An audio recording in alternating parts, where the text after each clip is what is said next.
guys, okay, so this is Fiskars paper cutter. This is actually going to be one of their smaller versions. They do have an extremely large desktop size, but this is really good. I really like this size because this I can just go ahead and pack and go with me, which works perfect for what it is that I'm trying to cut. And usually it's going to be cards or cardstock, business cards, letters, cards, that sort of thing. So, couple of things that I want to go ahead and talk about. Number one, it's made of plastic. You can see that it has 4 rubber feet down here on the bottom. So as you have it on the surface and you're pushing down and you're cutting, it doesn't move all over the place, which is really nice. Secondly, it does have the binder ring here, the binder holes. So if you're wanting to go ahead and actually put this in a binder, you can. That is an option.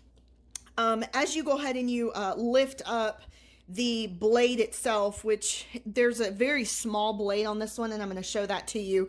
It does have the measurements to go all the way up to 5.5 inches, which is perfect for you when you are just trying to cut something smaller. If you have a large size paper, you have to get kind of creative to be able to go ahead and cut that on this size of a paper cutter. So basically what you'll do is you'll slide your piece of paper in there, you'll go ahead and lay this down, and there is going to be a wire here, you can see that, that I'm messing with.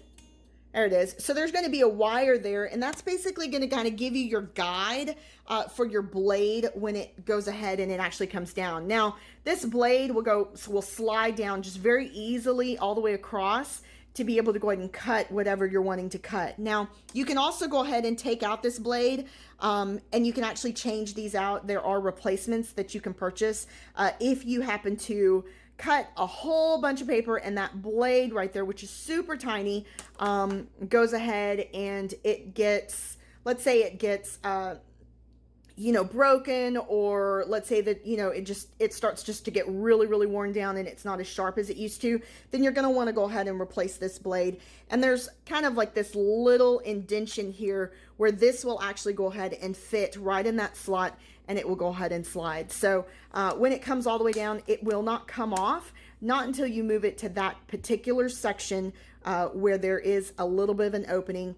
And then you can go ahead and place it in that spot. Now, the other thing I want to say is, because of the fact that you're coming this way with your paper, a lot of times you are not going to be sticking your hand under there. But yes, it does stick out. That blade sticks out very, very minimally. You can see it right there underneath my nail, right above my nail. Yeah, it does stick out, but it doesn't stick out so much that you're going to potentially cut yourself. So, but anyway, I love this particular paper cutter. I actually have one for my office and one for my home because this one here is fantastic for what it is that I'm needing for, because I don't do a whole bunch of cutting. I don't need the larger version. I just,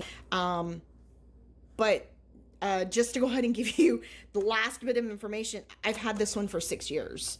So they're definitely built to last.